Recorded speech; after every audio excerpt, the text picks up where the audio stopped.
Oh Canada, home and native land to a watch list chock full of laughs, thrills, and earthly delights. On this IMDbrief, we present a streaming passport to just a few of our favorites from and about the world's neighbor in the north. Canada. It's the second largest country on the planet by size, yet home to only a boot 38 million people. So there's plenty of space for everyone. Perhaps that's why Canadians are so friendly. You're lying! You're lying! I know! Well, one thing is for sure, one of Canada's top exports is comedy. So, you do the math. No way. Yes way, Wayne. But what one comedy is the best at lovingly skewering its homeland's hockey and beer culture? Just because I don't know what it is, doesn't mean I'm lying. It's Strange Brew, which you can rent on Prime Video.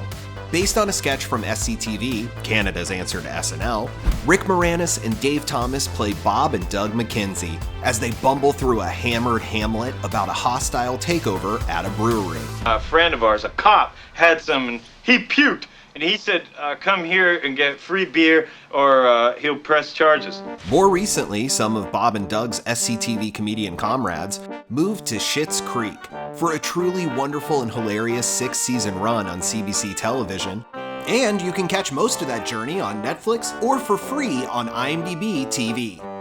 Ew, ew, ew, ew, ew. Schitt's Creek was a favorite for Best Comedy Series at the Canadian Screen Awards in 2020, but this year's ceremony had to be canceled. The Eugene Levy and Catherine O'Hara Heartwarmer was not quite a shoo-in as they had stiff competition from our next watchlist-worthy series, Letterkenny. Centered on the problems that arise from Letterkenny's 5,000 residents of Hicks, Skids, and Natives, the rapid-fire comedy started small on Crave in Canada before breaking out in Season 7 as a Hulu original. And that's where you can watch the entire series now. It's too complicated. It's like algebra. Why you gotta put numbers and letters together? Why can't you just go f*** yourself? From rural boroughs, we head west to the multicultural metropolis of Vancouver, a diverse city as famous for its film production as its dumplings. On the first episode of Netflix's Breakfast, Lunch, and Dinner, chef and restaurateur David Chang meets up with Vancouverite Seth Rogen to learn about his passion for the city and its international culinary delights. I swear to God, I never thought of a jelly donut as like a perfect food. It is. It's validating that you think they're so good, because I've always thought they were so good. For another hub of industry and filmmaking and food, did we mention food? We travel to Montreal for Season 1, Episode 6 of The Layover, available on Hulu.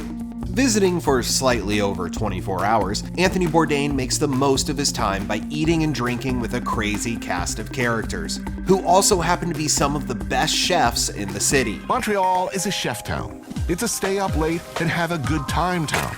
Food and drink, that's something they do well, and often to excess here, yet always with panache. For the Quebecois community, Montreal churns out numerous productions in French, including 2 award-winning films that broke big worldwide. Feast your eyes on Denis Arcand's The Decline of the American Empire, which you can watch on Prime Video. Oh, et puis acide, quel drame. The 1986 talkie dramedy about sex, wine, food, and sex, plus sex, did we mention sex? Was a hit at its Cannes premiere before it took top honors at the 11th Toronto International Film Festival. One of the few Canadian films to win at Canada's premier film fest. Then the 2003 sequel, The Barbarian Invasions, which you can stream on Hoopla, throws drugs and death into the conversation for a touching next chapter. And it became the first Canadian film to win the Best Foreign Language Oscar at the 76th Academy Awards. Il n'y a pas un autre pays qui a eu cette chance-là. Moi, je suis né à Chicoutimi au Canada en 1950. C'est un miracle que tu sois pas plus con que tu l'es déjà. French and English aren't the only tongues of Canadian film, and this landmark epic was the first feature to be written, directed, and acted entirely in the Inuktitut language. Atanarjuat, The Fast Runner, which you can rent on iTunes, is also Canada's top grosser of 2002. As the world became fascinated with this ancient tale of prophecy, shamanism, and revenge.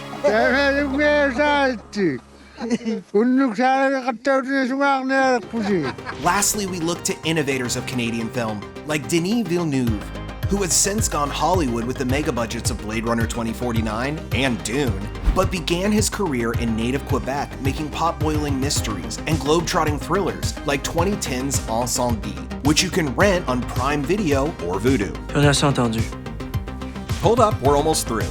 The Sweet Hereafter on Prime Video is another must-see downer, about how a tragic bus crash pulls back the veil on a not-so-perfect British Columbia town. Adam Egoyan was nominated for a Best Director Oscar in 1998 for the film, but he lost to another Canadian, James Cameron. You settle down back there. Guy Maddin puts Winnipeg on the map with a wonderfully weird throwback laugher about a beer baroness who is literally searching for the saddest music in the world, which you can rent on Prime Video. What else have you got squirreled away for him? Just one more and you can stamp your streaming passport for Canada. It's Mommy from Wunderkind director Xavier Dolan. A child actor turned festival darling, Dolan spins this striking Oedipal yarn in the millennial-friendly 1:1 aspect ratio. Je t'aime, toi. Mais tu me fais mal. Quand ça fait mal, ça fait du bien. Rent Mommy from Redbox or YouTube, and for more streaming passports and trending tales, stay glued to imdb.com/imdbrief.